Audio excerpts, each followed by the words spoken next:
যখন খুঁজতে খুঁজতে ওই বাড়ির উঠানের ভিতরে নিল, লাশের থেকে গন্ধ হয়, গন্ধ, যেই গন্ধের কারণে কোন মানুষ লাশের কাছে যায় না, কিন্তু কলিজার টুকরো মা দৌড় দিয়া ওই পচা লাশটাকে ধইরা কপালে চুমু দেয়, গালে চুমু দেয়, আর বলে বাবা তুই কোথায় গেলি?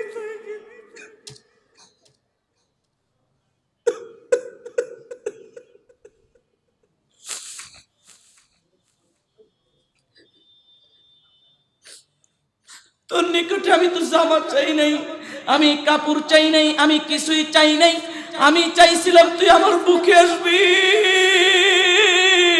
কিন্তু আজকে তুই লাশ হয়ে আসছো, মানুষ টেনে ধরছে, কিন্তু তারপর পচা লাশ, গন্ধ হয়, চুমু খায়, আর বলে রে বাবা আমি মানুষের বাড়িতে কাজ কইরে কইরে তোকে আমি ঢাকা শহরে পড়ালেখা করাইছি। আরে আমি নিজে ঢাকা পড়তে যখন আসবো আমার মা বাড়ি থেকে আমাকে বিদায় দিত, আমি পথের ভিতরে চেয়ে দেখতাম আমার মা দরজার কিনারে বসে আমাকে তাকাই তাকাই দেখতো।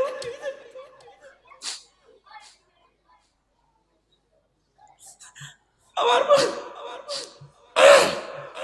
আমি বলতাম মা গো বাড়ি যাও, বলে তুই চলে যাইতেছ, মনটা কেমন করে।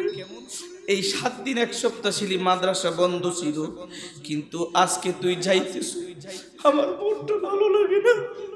প্রত্যেকটা মা বাবা যদিও রাগ করে তোমাকে ঘর থেকে বের করে দেয়, কিন্তু দেখবা যখন রাত হয়ে যায় আস্তে আস্তে মায়ের মনটা কেমন জানি করে, তখন মা অন্ধকার হয়ে যাবে, মা রাত্রিবেলা তালাশ করা আরম্ভ করে আমার সন্তান কোথায় গেল। হয়তো আমি রাগ করে একটা ধমক দিয়েছি, সন্তানকে খুঁজে আরম্ভ করে। মা যখন তোমাকে রাতের অন্ধকারে পায়, কপালে একটা চুমু দিয়ে বলে বাবা আমি তো তোকে এমনি বলছিলাম, তোকে বের করে দিয়েছিলাম, তুই আমাকে বইলে কেমন কইরা থাকলি। আরে এই মা বাবাকে আজকে তুই কষ্ট দাও, এই মা বাবাকে তুই ঘর ধাক্কা দিয়ে ফেলে দাও। আজকে মা শীতের রজনী, একটা কম্বল নাই, শীতে কষ্ট করতেছে, কুজা দিয়ে ঘুমাই রইছে, আজকে তুমি বিবির কাছে কম্বল মোড়া দিয়ে ঘুমাও, কিন্তু কোনোদিন তোমার মায়ের দিকে একটু তাকাই দেখলা না, মাটা কি অবস্থায় আছে।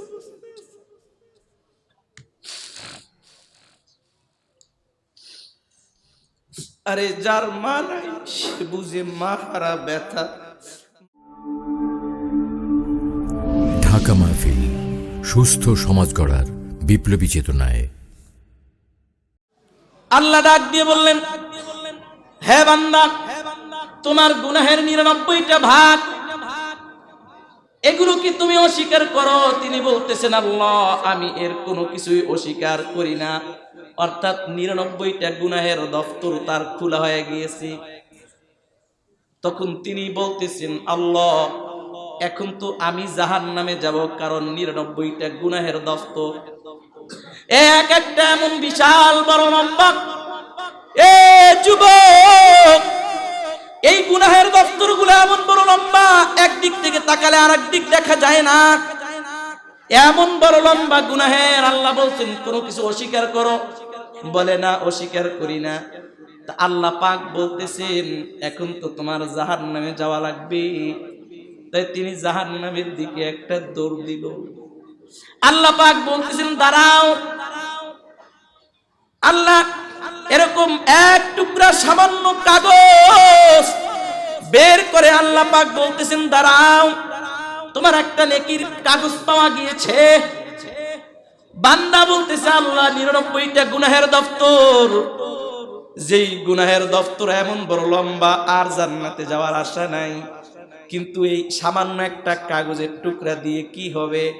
আল্লাহ বলেন দাঁড়াও, এই কাগজের ভিতরে লেখা আছে লা ইলাহা ইল্লাল্লাহ মুহাম্মাদুর রাসূলুল্লাহ। সুতরাং এই লেখাটার আল্লাহ বলতেছেন যে তোমার লেখাটাকে ওজন করা হবে, যখন তোমার গুনাহ আর এই নেকির পাল্লা মাপা হবে, তখন তুমি ওই মিজানের পাল্লার কাছে থাকবা। বলে আল্লাহ থেকে লাভ নাই, কারণ আমি তো জাহান্নামী। আল্লাহ বলেন নিরাশ হয় না, লা তাকনাতু মির রাহমাতিল্লাহ। যখন মিজানের পাল্লার ভিতরে ওই 99টা গুনাহের দপ্তর দেওয়া হইল, ওই শুধু লা ইলাহা ইল্লাল্লাহ আল্লাহর নামের ওই কাগজটা যখন মিজানের পাল্লা দেওয়া হইল, 99টা গুনাহের দপ্তর উপরে উঠে গেল। আর আল্লাহর নামের বরকত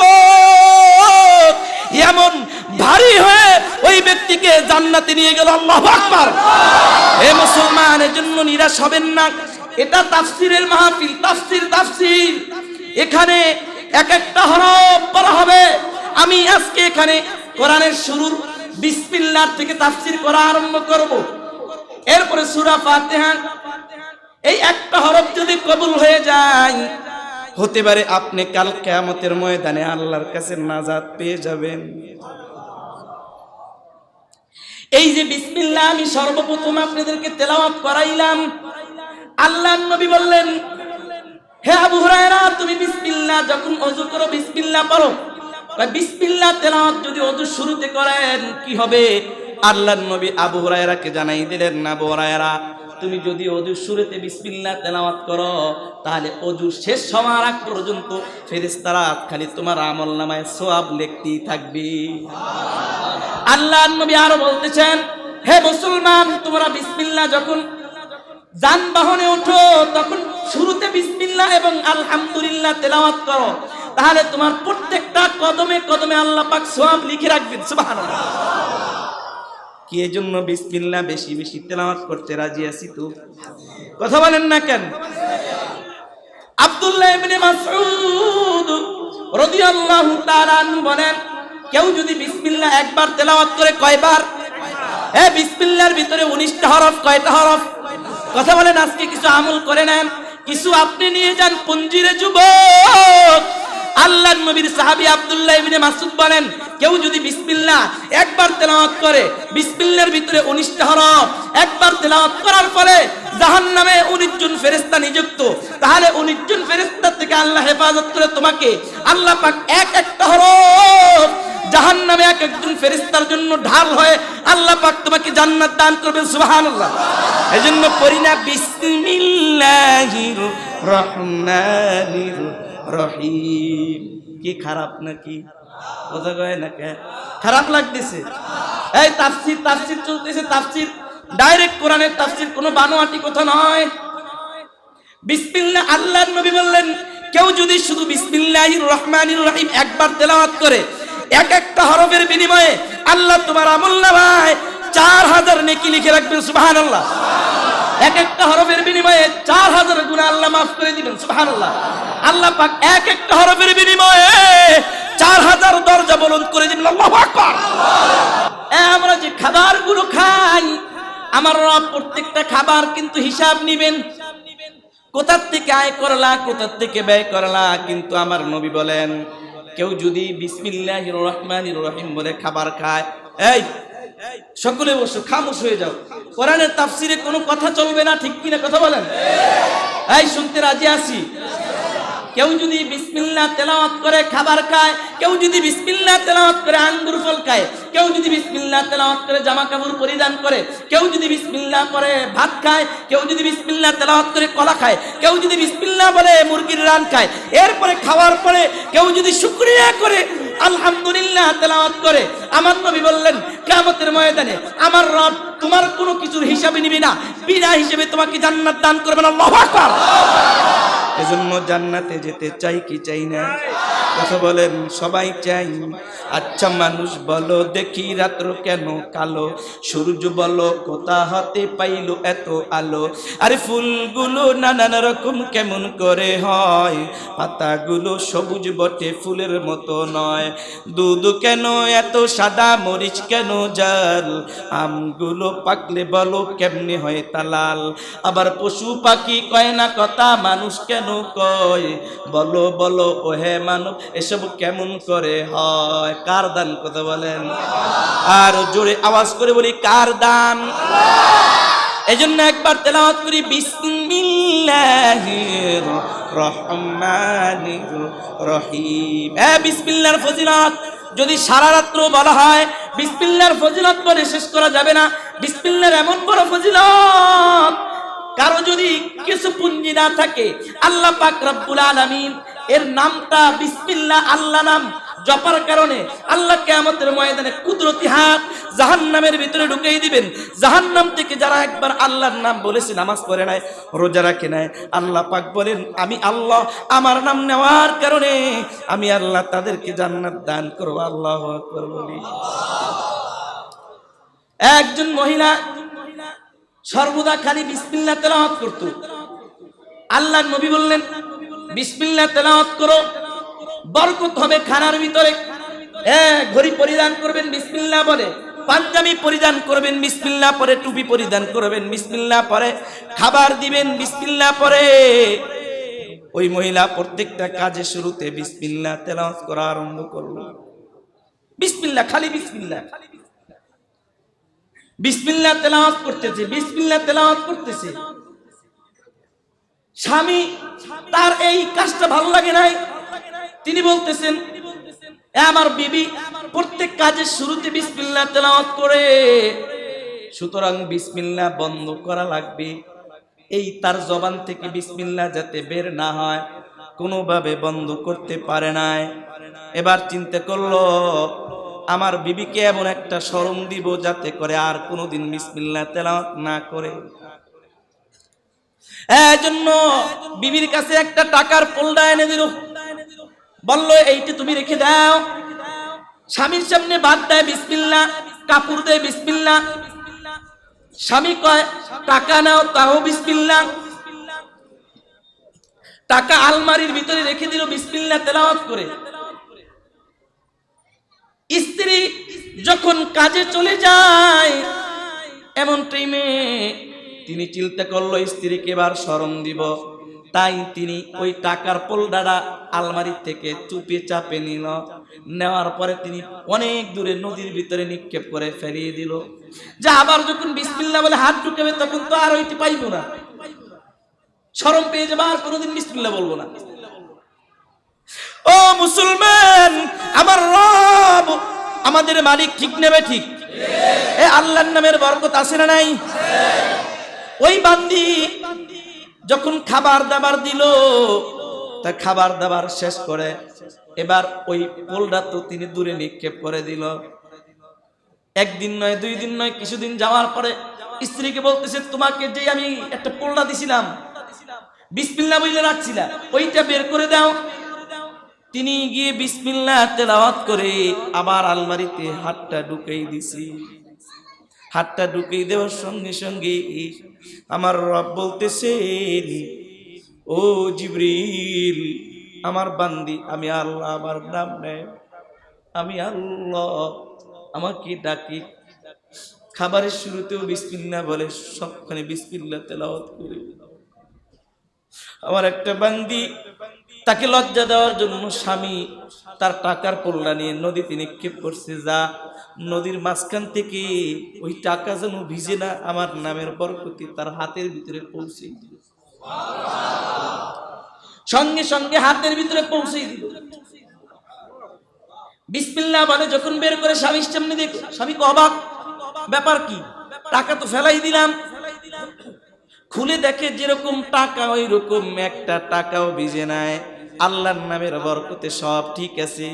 এবার স্বামী কাঁদে, চোখের পানি জড়াইতেছি, বিবিকে বলতেছি বিবি অন্যায় করেছি, আর কোনোদিন করবো না, কারণ আল্লাহর সঙ্গে আদাওয়াতি রেখে আমি তোমার এই বিসমিল্লাহকে বন্ধ করার জন্য আমি নদীতে টাকার পোল্লা নিক্ষেপ করলাম, কিন্তু আমার রব এই নামের বরকতে টাকার পোল্লা আবার তোমার হাতে ফিরেই দিছে।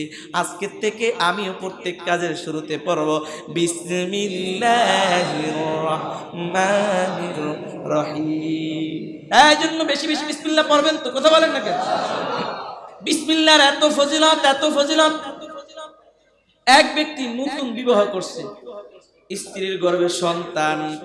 এবার স্বামী বলতেছে বিবি আমি যদিও তোমার গর্ভে সন্তান দিয়েছি, কিন্তু আমি হায়াতের মালিক না, যে কোনো সময় আমি একদিন দুনিয়া থেকে বিদায় হয়ে যেতে পারি। সুতরাং আমি যদি মারা যাই, আমার সন্তানকে নিয়ে তুমি মাদ্রাসায় দিবা, এই কোরআন শিক্ষা দিবা। আজকে যে বসকরা কোরআন হবে, আরে ভাই আমি না খানদান গুনাহগার, আল্লাহ পাক এরকম একটা খেদমত নিবে আমিও জানি না। এরা কোরআন নিতেছে, দাড়ি পাকছে, কিন্তু এদের একটা আকর্ষণ কোরআনের প্রতি, আজকে তাদের উদ্দেশ্য করে একটা মাহফিল হয়ে গেল। এই হায়াতের মালিক আল্লাহ, মৌতের মালিক আল্লাহ।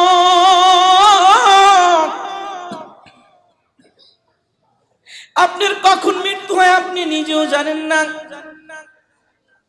আপনি দেখছেন বরগুনাগামী লঞ্চের ভিতর কিছু লোক উঠছে বাড়িতে যাওয়ার জন্য। আহা, লঞ্চের ভিতরে উঠছে, রাত গভীর, কিন্তু আগুন যখন ধরছে, স্বামী স্ত্রী সন্তানও একটা সঙ্গী। ছোট বাচ্চাটাকে মা কোলে নিয়ে স্বামীকে বলতেছে, স্বামী আমিও সাঁতার পারি না, বাচ্চাও সাঁতার পারে না, তুমি চেষ্টা করো আমার সন্তানকে একটু বাঁচাও। তুমিও তো সাঁতার পারো না, কিন্তু আমার সন্তানটা আমার চোখের সামনে পড়ে যাবে, পুরো সারখার হয়ে যাবে, আমি মা সহ্য করতে পারি না। যাও আমার বাচ্চাটাকে নিয়ে নদীতে ঝাঁপ দাও, আমি মা আগুনে পুড়ব, অসুবিধা নেই, কিন্তু আমার সন্তানটা যাতে বেঁচে যায়। মা আগুনের ভিতরে পুড়তেছে, আর সন্তানকে ধাক্কা মেরে পানির ভিতরে ফেলাই দিছে। তারপর মায়ের একটা আশা, যদিও পানির ভিতরে আমার সন্তান ছোট বাচ্চা সাঁতার পারে না, কিন্তু আল্লাহ যদি একটু বাঁচায় আমি পুড়ে যাই, আমার সন্তানটাকে আমি মৃত্যু হতে দিব না। কত মোহাব্বত নিয়ে মায়ের, কত মোহাব্বত। আরে আজকে তো তোর মাকে তুই কষ্ট দেন। 2 দিন পূর্বে দেখলাম ফেসবুকের ভিতরে ভাইরাল হয়েছে, বিদেশ থেকে ছেলে আসছে, মায়ের বাড়ির থেকে নিতে আসছে, শ্বশুর বাড়ির থেকেও নিতে আসছে। কেমন সন্তান, হো মাকে মা বলছে, বাবা তুই আমার সঙ্গে আমার বাড়িতে লো, তুই বিদেশ থেকে আসছো, আমি তোকে অনেকদিন দেখি না, তোকে আমি অপেক্ষায় রয়েছিলাম তোর মুখটা একটু দেখবো। কিন্তু সন্তান মা বাবাকে 1,90,000 টাকা লিখে দিয়ে শ্বশুর বাড়ি গেছে। মা কয় আমার টাকা লাগতো না, বাবা কয় টাকা লাগতো না। তারপর সন্তান কেমন পাষাণ। আর এই শীতের রজনী, এই শীতের ভিতরে আমি দেখছি তোমার মা শীতে কাঁপে, একটা কম্বল নাই যে তিনি গায়ে দিবেন, কিন্তু সন্তানের কষ্ট হয়ে দেখে সন্তানের কম্বলটা গায়ে দিয়ে দেয়, সন্তানের যাতে কষ্ট না হয়। কিন্তু এমন সন্তান যে মাকে কষ্ট দিয়ে শ্বশুর বাড়ি যায়। আরে তোর মা তোর জন্য কত কষ্ট করেছে। এই লঞ্চের ভিতরে কয়েক বছর পূর্বে মাকে ফোন করছে, মা আমি বাড়িতে আসতেছি, ও মা গো তুমি আমার জন্য অপেক্ষা করতেছো। মায়ের জন্য জামা কাপড় কিনছে, রওনা করছে। হঠাৎ করে এই যে বরিশালের ভিতরেই লঞ্চের ভিতরে ঝড় তুফান আরম্ভ হয়ে গিয়েছে। মাকে একটা ফোন করছে, মা মনে হয় আমি আর বাঁচবো না, কারণ লঞ্চের নিচতলায় পানি উঠে গেছে, আমি মনে হয় মা আর কোনোদিন বাঁচতে পারবো না। এই বলে যখন মাকে ফোন করেছে, মার রাত্রে ঘুম নাই। ওই রাতের ভিতরে মা বলতেছে, বাবা তুই কোন নদীর ভিতরে আছো? দৌড়ে গিয়ে শীতের সময় মা নদীর ভিতরে ঝাঁপ দিছে। মানুষ বলতেছে মা পাগল হয়ে গিয়েছে, কিন্তু মা পাগল হয় নাই।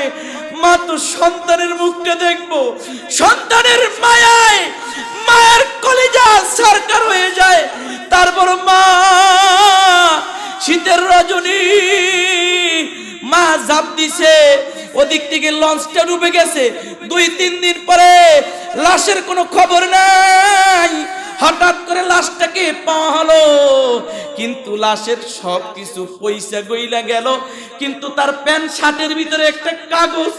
ওই কাগজটা পুলিশরা ঠিকানা বের করে যখন খুঁজতে খুঁজতে ওই বাড়ির উঠানের ভিতরে নিল,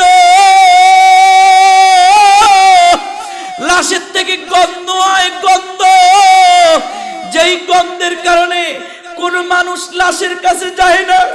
কিন্তু কলিজার টুকরো মা তোর দিয়া ওই পচা লাশটাকে ধইরা কপালে চুমু দেয়, গালে চুমু দেয়, আর বলে বাবা তুই কোথায় গেলি?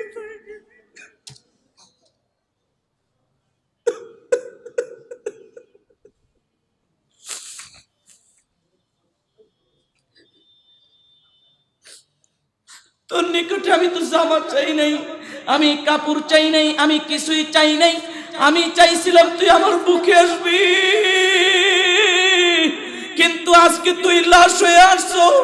মানুষ টেনে ধরছে, কিন্তু তারপর পচা লাশ গন্ধ হয়, চুমু খায়, আর বলে রে বাবা আমি মানুষের বাড়িতে কাজ কইরে কইরে তোকে আমি ঢাকা শহরে পড়ালেখা করাইছি। আরে আমি নিজে ঢাকা পড়তে যখন আসবো, আমার মা বাড়ি থেকে আমাকে বিদায় দিত, আমি পথের ভিতরে চেয়ে দেখতাম আমার মা দরজার কিনারে বসে বসে আমাকে তাকাই তাকাই দেখত।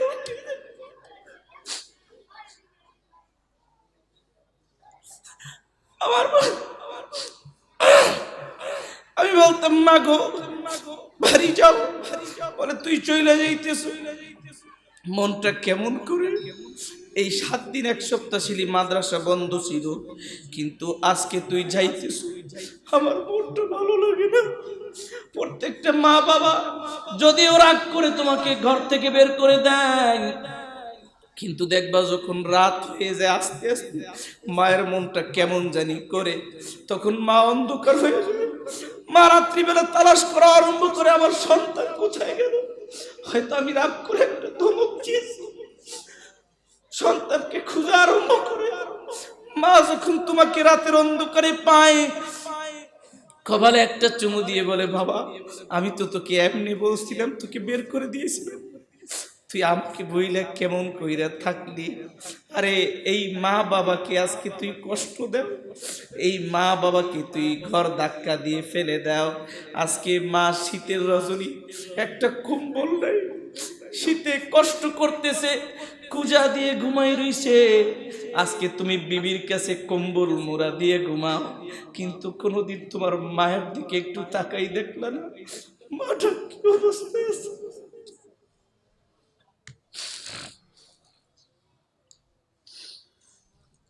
আরে যার মা নাই সে বুঝে মা হারা ব্যথা, মা যে কত বড় সম্পদ। তুমি না খাইলেও তোমার মা তোমাকে তালাশ কইরা কইরা তোমাকে লোকমা খাওয়াই দিছে, আর তুমি তোমার মাকে আজকে ভুইলা গেছো। ছোট কালে তুমি খাইতে চাইতে না, মা বইসে থাকতো।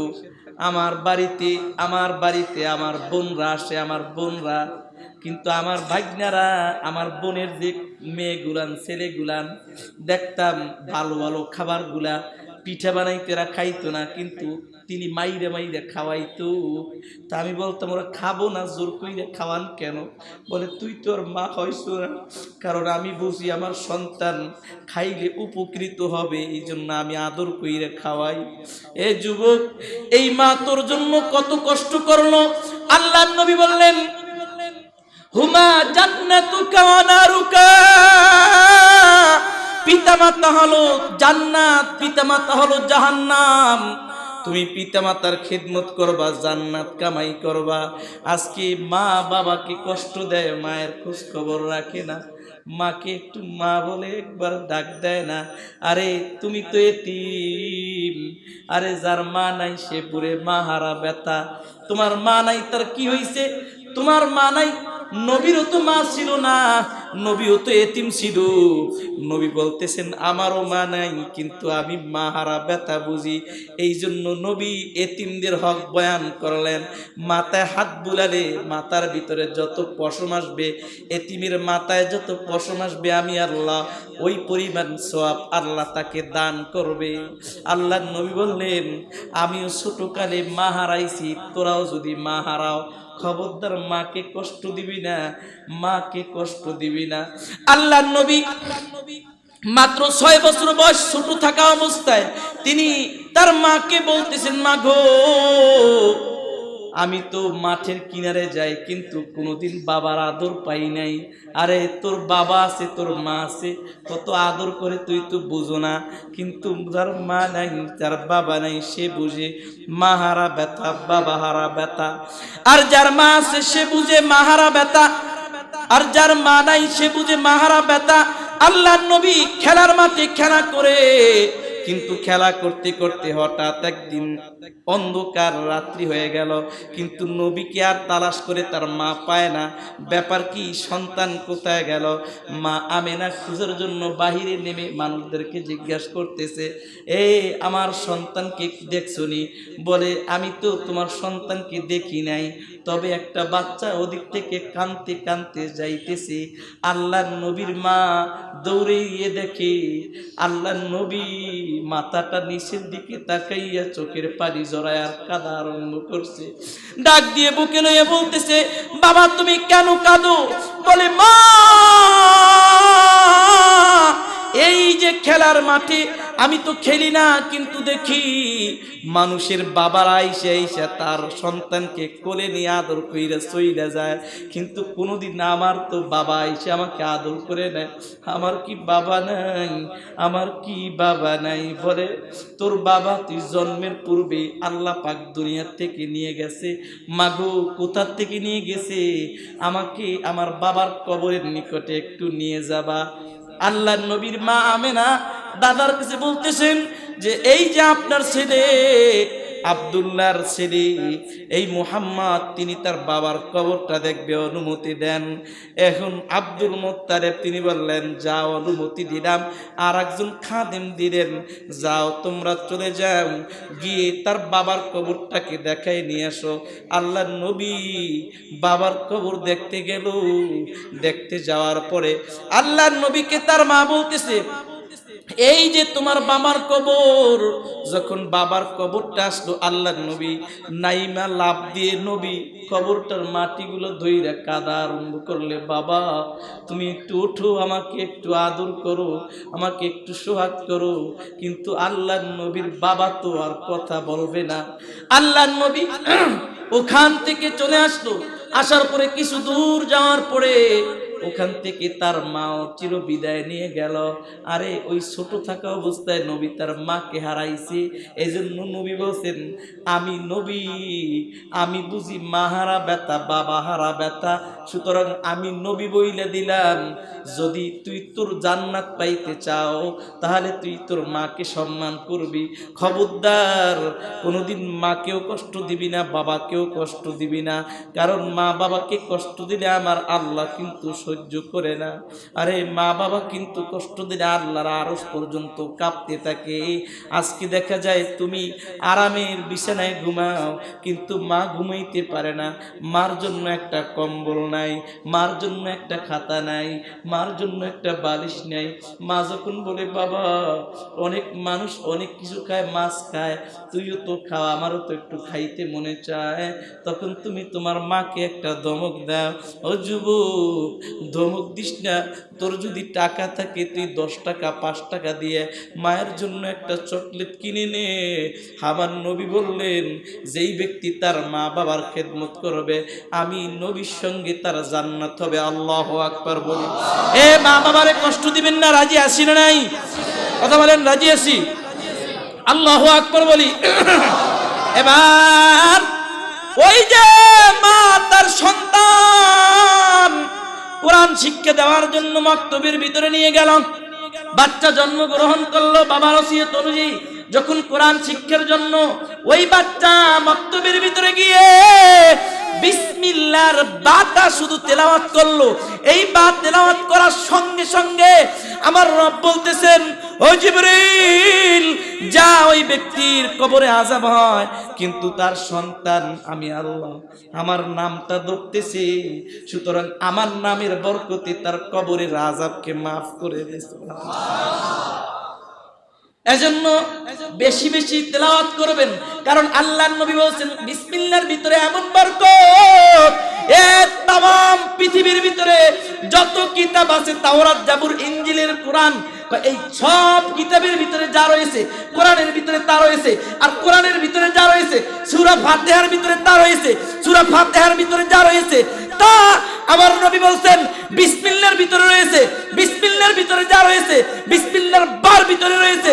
বিসমিল্লাহর বার অর্থ হলো একটা জিনিস আর একটা জিনিসের সঙ্গে সম্পর্ক করে দেওয়া, অর্থাৎ কেউ যদি বিসমিল্লাহ তেলাওয়াত করে, বিসমিল্লাহর বাটা বান্দাদেরকে কোরআনের মাধ্যমে আমার আল্লাহর সাথে বিসমিল্লাহির রহমানির রহিম, বিসমিল্লাহর বা একটা জিনিস আর একটা জিনিসের সঙ্গে সম্পর্ক করে দিবে। যদি কেউ বিসমিল্লাহ পড়ে তাহলে সে যেন সমস্ত আসমানি কিতাব কোরআন শরীফ পড়ে নিল, সে যেন আমার আল্লাহর সঙ্গে বিসমিল্লাহর বার মাধ্যমে সমস্ত কোরআনের মাধ্যমে আমার রবের সঙ্গে একটা সম্পর্ক হয়ে ওই ব্যক্তিকে আমার রব জান্নাতি ঘোষণা করে দিবেন। আল্লাহু আকবার। এজন্য আমার রবের নাম জপতে রাজি আছি না কেন? আরে এই কোরআন যখন নাজিল হয়েছে আল্লাহ পাক বলতেছেন পাহাড় তুমি কোরআন নাও, পাহাড় কই কোরআন নিব না, জমিন কই কোরআন নাও, আল্লাহ এত বড় কোরআন আমি নিতে পারবো না। আল্লাহ পাক বলতেছেন এ আসমান এ জমিন তুই কোরআন নিলি না, এবার মানুষের কাছে আসতো, এ মানুষ তুই কোরআন নে। মানুষ বলতেছে আল্লাহ আমাকে দাও, আমাকে কোরআন দাও। এখন আল্লাহ বলতেছে তুই কেন কোরআন নিলি? কোরআন বলতে মানুষ বলতেছে আল্লাহ যদি আমরা কোরআন না নেই, তুমি আসমানকে দিয়েছো, নাই নাই, জমিনকে দিয়েছো, নাই নাই, আমি আল্লাহ, তুমি আল্লাহ, তুমি আল্লাহ, আমাদেরকে কুদরতি ভাবে বানাইছো, যদি কোরআন না নেই তোমার কুদরতি কলিজায় আঘাত আনবে, এই জন্য আমরা কোরআন নিলাম। আল্লাহ বলতেছেন এই মানুষদেরকে আমি আল্লাহ তাদের হাত বানাইলাম, ফেরেশতাকে বললাম হাতের জায়গায় হাত ফিট করে দে, মুখের জায়গায় মুখ ফিট করে দে, ও মুসলমান হাতের জায়গায় হাত ফিট করে দে, তোরা পায়ের জায়গায় পা ফিট করে দে, পেটের জায়গায় পা ফিট করে দে। এবার ফেরেশতারা চেহারাটা ফিট করবেন, এজন্য চেহারার ভিতরে যখন হাতটা বাড়াইলো আমার রব বলতেছেন ফেরেশতারা আর অগ্রসর হবি না, এই চেহারাটা আমি আল্লাহ, আমি আল্লাহ, আমি কুদরতি হাতে এই বান্দার চেহারাটা আমি আল্লাহ ফিট করব। আল্লাহ নিজে নিজের কুদরতি হাতের মাধ্যমে আমাদের চেহারাটা ফিট কইরা, ও মুসলমান এই ঠোঁট দুইটা ফিট কইরা দিবেন। আল্লাহ বলতেছেন এই চেহারাটা আমি আল্লাহ ফিট করছি। মানুষ তুই নেতাকে ডাক দাও, নেতা খুশি হয়ে যায়, চেয়ারম্যানকে ডাক দাও, চেয়ারম্যান খুশি হয়ে যায়, এমপি কে ডাক দাও, এমপি কে খুশি হয়ে যায়, মাকে ডাক দাও, মা খুশি হয়ে যায়। কিন্তু আমি আল্লাহ আমার কুদরতি হাতের চেহারাটা দিয়ে যদি আমি আল্লাহ আমাকে একটা ডাক দাও, আমি আল্লাহ তোদের জীবনের গুনাহগুলো মাফ করে দিব। এজন্য পাগলরা, ও মুসলমানরা, ও পান্ডাকপাড়ার পাগলরা একটা দুটা হাত তুলে আসামির মতো আল্লাহর কাঠগড়ায় দাঁড়া করাইয়া দুইটা হাত তুলিয়া আল্লাহ বলে ডাক দেই, আল্লাহ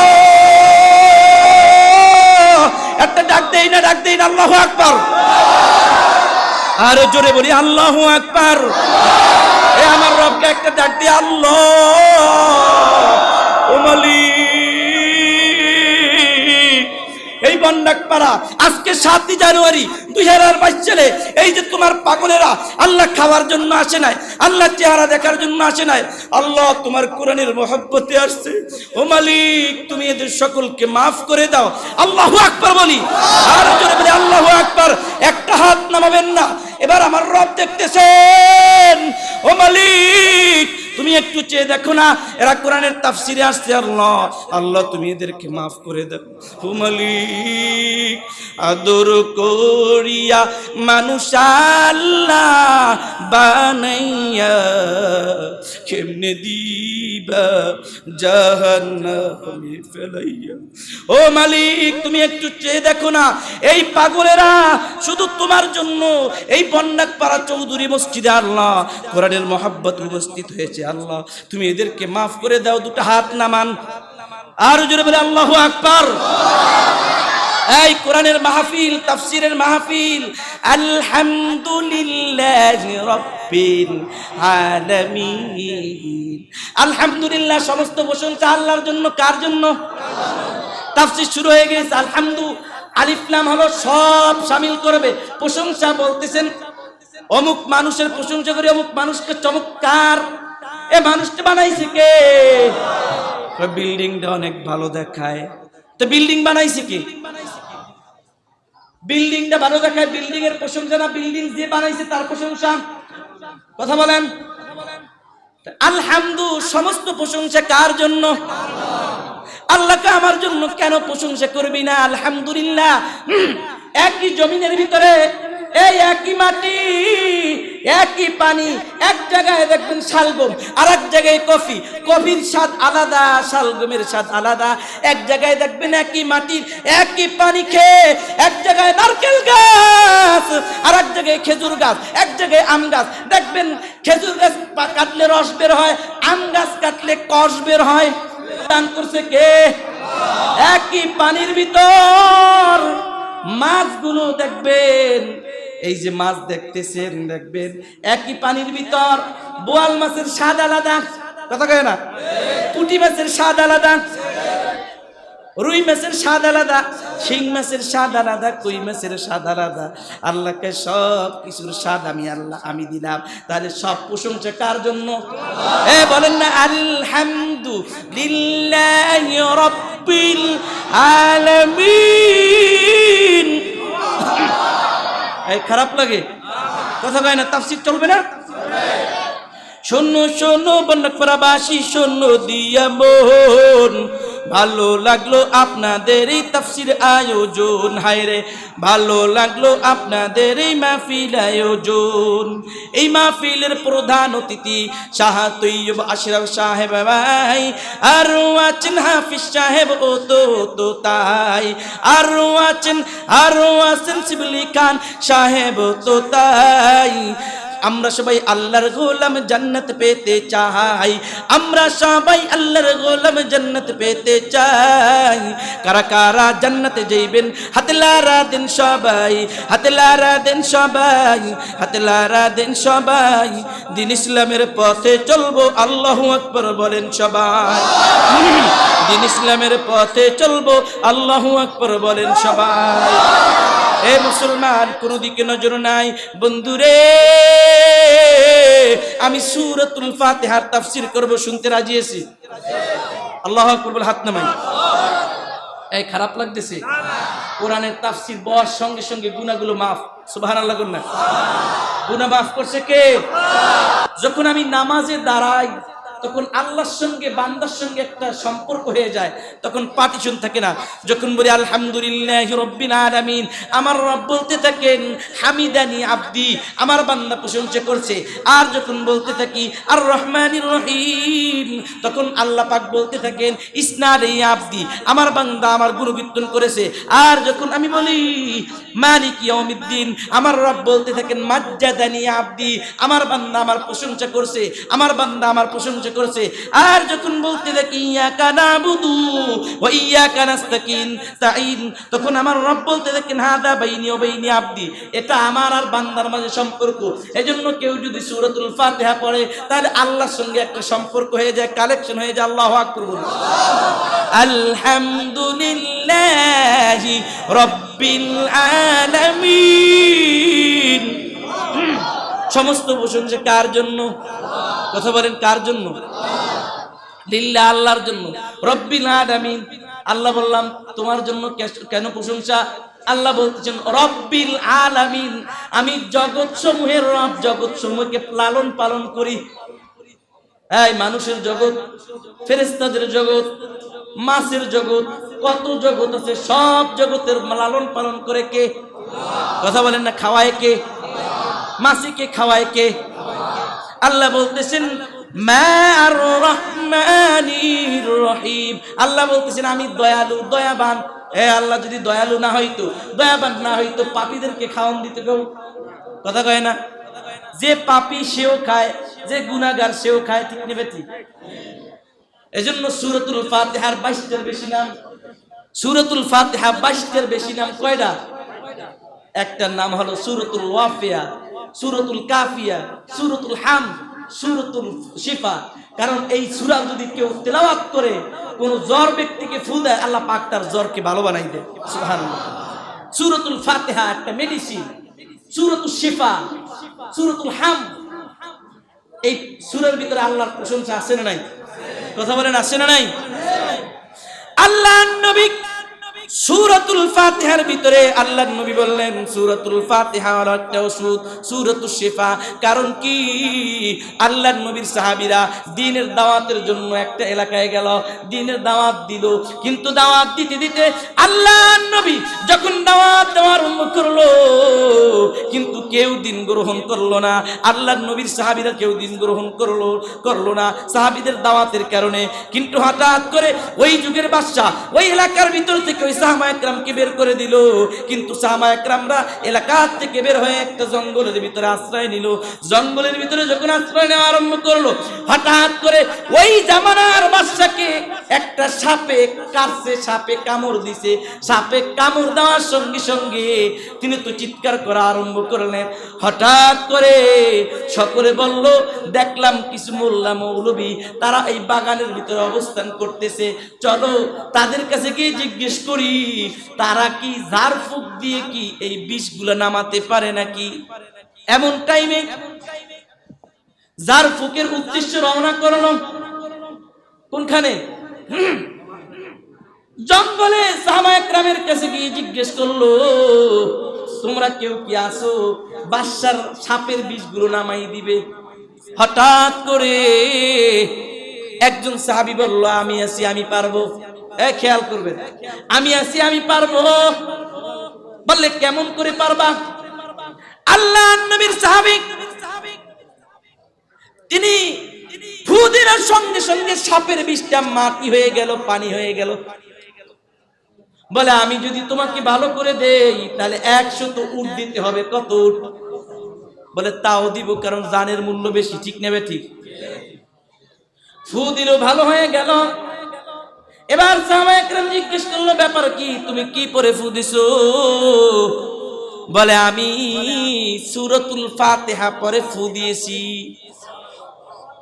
এই জন্য সাপের বিষ পানি হয়ে গিয়েছে। সাহাবা একরাম বলে, তুমি 100 উট নিয়েছো, এই উটগুলো আমরা খাবো না, কারণ তুমি তো কোরআন শরীফ পইরা ফু দিয়ে টাকা আনছো। আল্লাহর নবীকে জিজ্ঞাসা করব, আল্লাহর নবীর কাছে গেল। আল্লাহর নবীর কাছে গিয়ে জিজ্ঞেস করতেছেন, ওগো নবীজি, এই যে আপনার সাহাবী তিনি সূরাতুল ফাতিহা বলে বাদশাকে ফু দিছে, সাপে কাটছে, সাপের বিষ পানি হয়ে গিয়েছে, তার পুরস্কার স্বরূপ 100 উট নিয়ে আসছে। ও আল্লাহর নবী, এগুলোকে আমরা খেতে পারবো? আল্লাহর নবী বললেন, তোমরা খাও, আমাকেও দাও উত্তম রিজিক। এজন্য সূরাতুল ফাতিহা 41 বার পরে যদি কোন জ্বর ব্যক্তির গায়ের উপর ফু দেন, তাহলে সূরাতুল ফাতিহার বরকতে জ্বর ভালো হয়ে যাবে। সুবহানাল্লাহ কন্যা। এজন্য সূরাতুল ফাতিহা পড়তে রাজি আছি। মালিকি ইয়াউমিদ্দিন।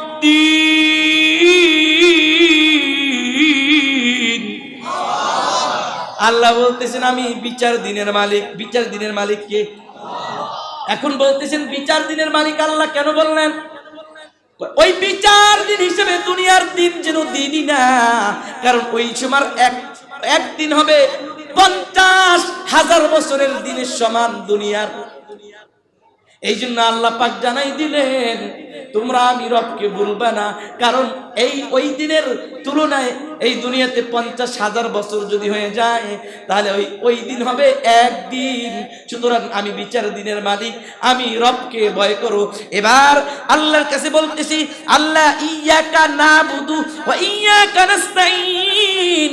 ও রব, আমরা তোমারই ইবাদত করি। ইয়াকা নাবুদু, এই বাক্যের ভিতরে শিরক মুক্ত ইবাদত।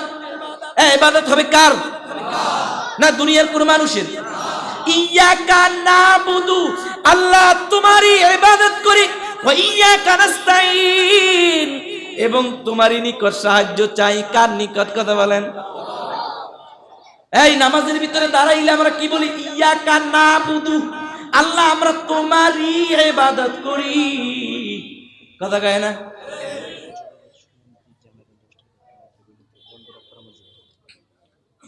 ইয়াকা নাবুদু, আমরা তোমারই ইবাদত করি।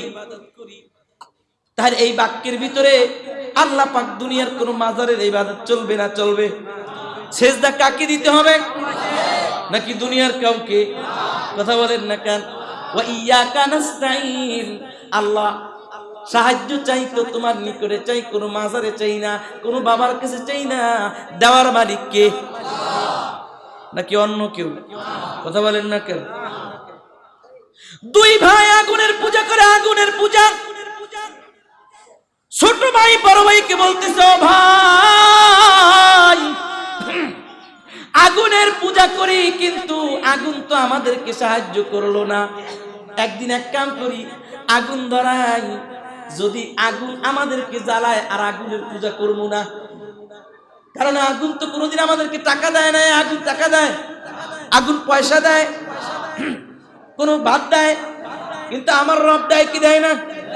দুই ভাই এবার রওনা করলো, এবার আগুনের কুণ্ডুলি ধরাইলো। বড় ভাই ছোট ভাইকে বলতেছে, ও ভাই তুই আগুনের ভিতরে হাত ঢুকা। ছোট ভাই বলতেছে, না আমি ঢুকাইতে পারবো না, তুই আগে ঢুকা। বড় ভাই গাউরো টাইপের, কয় না আমি ঢুকাইতে পারবো না। কথা বুঝেন না? গাউরো টাইপের থাকে না, এত দুনিয়াতে ফাড়াফাড়ি লাগে, এই দল ওই দল, এই দল ওই দল, আছে না? এক ব্যক্তি নামাজে দাঁড়াইছে, আল্লাহু আকবার বইলেন, হাত বাসছে নামির নিচে। ওইটা দেখা পিছে দুইজনে দাঁড়াইছে, আর একজন কয় তোর নামাজ হয় না। কি হয়েছে? আমারটা দেখো যে হাত বাসছে বুকের ভিতর। আবার ওরে পিছে বাড়াইছে, কয় নামাজ তোর হয় না, আমারটা দেখ নামির নিচে। দুইজনে মারামারি লাগছে। সাইড থেকে আর একজন ব্যক্তি দেখছে অবস্থা খারাপ, দৌড়ে দিয়ে দুজনে টাইনে আছে, পিছিয়ে আয় পিছিয়ে আয়, আমি নামাজ পড়ি, দেখ আমার নয়। ও আল্লাহু আকবার বইলে হাত বাসছে কপালে। আমরা তো ভালো ছিলাম, নাবির নিচে বুকে, তুই কপালে বাঁধছো কেন? কয় আসলে আমাদের নাবির নিচেও দোষ না, বুকেও দোষ না, দোষ কপালের। ফারাফারি আছে না নাই? কথা বলেন না কেন? দুই ভাই আগুনের পূজা করে। ছোট ভাই বলতেছে, বড় ভাই আগুনের ভিতরে তুমি আগে হাতটা ঢুকাও। বড় ভাই বলতেছে, না আমি ঢুকাবো না, আগে তুই ঢুকা। এই বলতে বলতে আল্লাহ পাক বলতেছেন, হেদায়েতের মালিক আমি আল্লাহ। কথা বলেন না কেন? হেদায়েতের মালিক কে? কি এটা কি অবিশ্বাস হয়? ছোট ভাইকে আল্লাহ পাক হেদায়েত দান করলো। ছোট ভাই গিয়ে এবার আগুনের ভিতরে হাতটা ঢুকাই দিল, সঙ্গে সঙ্গে আগুন তার হাতটা পোড়াই দিল। বড় ভাই এই যে আগুন আমাদের হাত জ্বালাই দিল, পূজা করে লাভ কি? সেজদা করলাম কত বছর। এই কেউ কথা বলবেন না, কোনো দিকে নজর নাই, একটু তাকান, দিলটা নরম করে দেন, দেখেন চোখে পানি আসে কিনা। হঠাৎ কইরা ছোট ভাই বলতেছে, বড় ভাই এই আগুনের পূজা আর করবো না, এগুলো আমাদেরকে বাঁচাইতে পারে না, চলো একজন মোল্লা মৌলবীর কাছে গিয়ে আমরা কলেমা পড়ে মুসলমান হয়ে যাই। বড় ভাই বলতেছে, না আমি আরো ভাববো, দেখার সময় আছে, তুই যা। বড় ভাই এই যে কয় সামনে করবো, সামনে করবো, আজকে যুবকরা কয় সামনে নামাজ পড়বো, সামনে ভালো হবো, সামনে দাঁড়িয়ে এই সামনে সামনে করতে। তোমার সামনে কবে আসবে রে যুবক? কখন মৃত্যু এসে যায় তুমি কিন্তু জানো না। এই যে দেখলাম কিছু মানুষ অ্যাক্সিডেন্ট হয়ে মারা যায়। আরে এই যে আব্দুল কুদ্দুস ফিরোজি আমাদের সাথে ক্লাস করছে, হুজুর হঠাৎ করে তার মৃত্যুর জারিয়ানা চালু হয়ে গিয়েছে। আরে এই মুয়াজ্জিন সাহেবের বড় বোন মৃত্যুর বয়স হয় নাই, মৃত্যুবরণ করে দিয়েছে। ও ভাই এই মসজিদের ভিতরে এই এখানে ইশারের নামাজের সময় একটা যুবক বাড়ি ওখানে সন্তানকে বলছে, সন্তান তোদের জন্য আমি একটু গোস্ত কিনবো। বউ বলতেছে, গোস্ত কিনছি, গোস্তটা ফ্রিজ থেকে বের করলাম, মশলা নাই, মশলা কিনে আসো। ঘরে চাল নেই, ডাল নাই, চাল এবং ডাল মশলা কেনার জন্য বাহিরে নামছে, কিন্তু আর মশলা নিয়ে বাড়ি যায় নাই, লাশ হয়ে এইখানে মৃত্যুবরণ করছে। নিজের চোখের সামনে, বয়সও বেশি হয় না, ছোট একটা বাচ্চা মনে হয় 29-30 বছর কখন হায়াতটা শেষ হয়ে যায় তুই কিন্তু বলতে পারবি না। ওই যুবকের মৃত্যুটা এখানে আমি নিজের চোখে দেখলাম, কখন মৃত্যু এসে যায় কিন্তু তুমি বলতে পারো না। এবার ছোট ভাই বলতেছে তোমার বাবার সময় তুমি থাকো, আমি গিয়ে একজন আলিমের কাছে গিয়ে মুসলমান হয়ে যাই।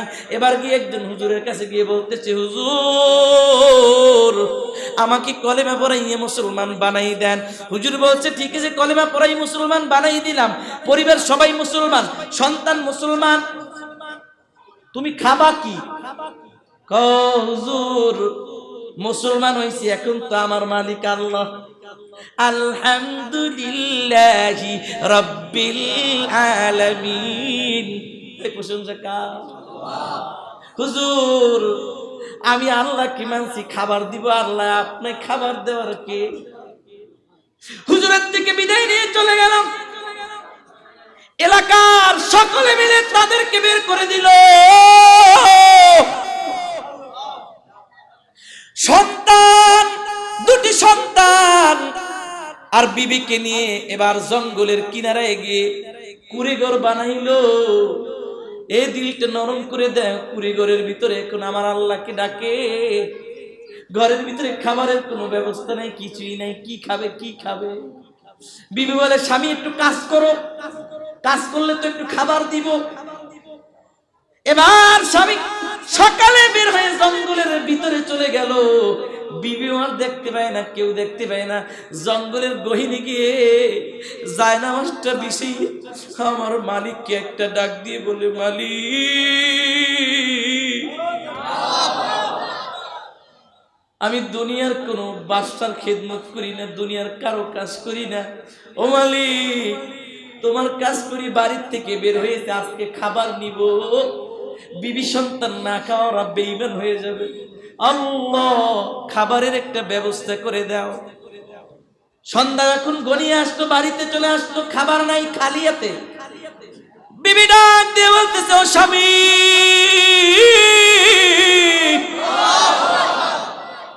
খাবার কই? বলে আমি যেই মালিকের কাজ করি, মালিক বলছে আগামীকাল আমাকে বেতন দিবে, ওই বেতন দিলে তারপরে আমি খাবার নিয়ে আসব। কিন্তু তিনি তো আমার আল্লাহর মালিকের কাজ করে, আল্লাহর মালিকের নামাজ পড়ে, ঠিক নেবে? দুনিয়ার কোন মালিকের কাজ করে না, না খাওয়া বিবি, বাচ্চা সন্তান। এবার পরের দিন সকালে আবার তিনি চলে গেল জঙ্গলে গিয়ে, এবার আবার জায়নামাজটা বিছিয়ে দিল। বিছিয়ে দুইটা হাত তুইলা আমার মালিককে একবার ডাক দিল মালিক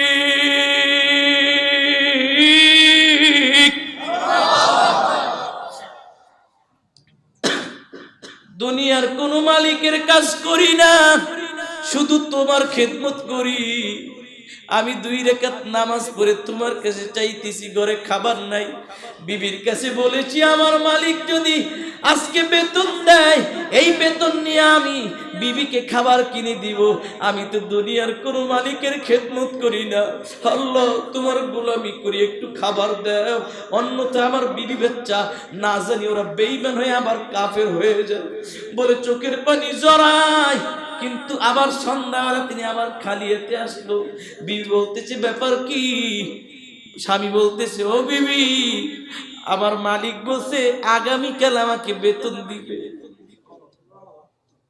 তৃতীয় দিন আবার তিনি সকালবেলা, তৃতীয় দিন চলে গেল, জায়নামাজ বিছাইয়া যখন মালিক রে একটা ডাক দিল, মালিক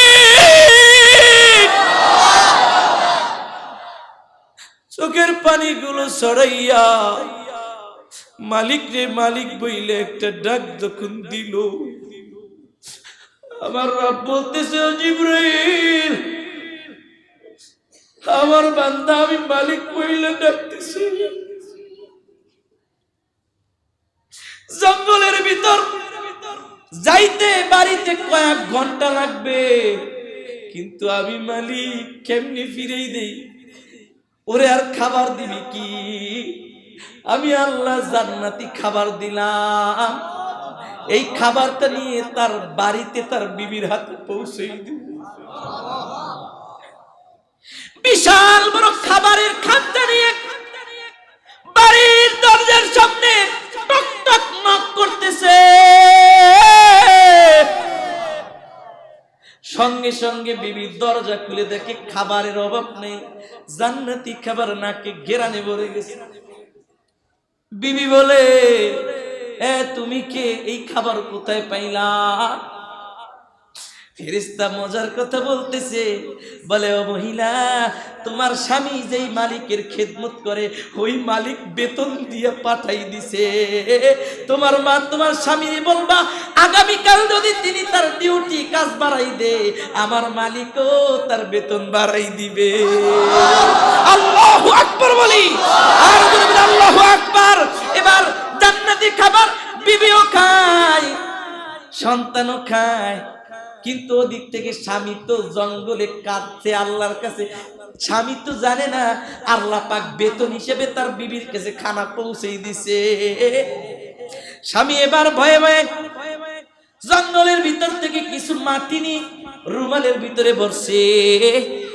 ভইরা তিনি বলতেছে, আমার বিবি যদি আজকে জিজ্ঞেস করে এই যে মাটির টুকরা আমি যে এই রুমালের ভিতরে মাটি নিলাম, এই মাটিগুলো বিবিকে দিয়ে অন্তত সান্ত্বনা দিব, আমার মালিক এইগুলো দিছে। আর যখন এই মাটিগুলো দেখবা আমার আর গালি দিতে পারবো না, আমার মালিককে দোষারোপ করবার, আমার মালিককে সে তো জানে না। এই বলে যখন এই রুমালের ভিতরে ওই মাটির টুকরাগুলো ঢুকাইয়া যখন বেঁধে বাড়ির কিনারে নিয়ে গেল, তখন বাড়ির কিনারায় যাওয়ার সঙ্গে সঙ্গে হাই হাই দেখে জান্নাতি খাবারের ঘ্রাণ নাকের ভিতরে আসতেছে। স্বামী ব্যাপার কি? স্বামী ঘরের ভিতরে আইসে দেখে খাবারের অভাব নেই, জান্নাতি খাবার। তখন স্বামী ওই যে মাটির পোলটা তিনি দরজার কিনারে তিনি লুকাই রাখছে, যাতে করে বিবি না দেখে, কারণ এখন শর্মিন্দা পেয়ে গেছে। খাবার তো আমার বাড়ির ভিতরে রেডি। এবার স্বামী জিজ্ঞেস করলে খাবার কোথায় পাইলা? এবার বিবি বলতেছে, ও স্বামী,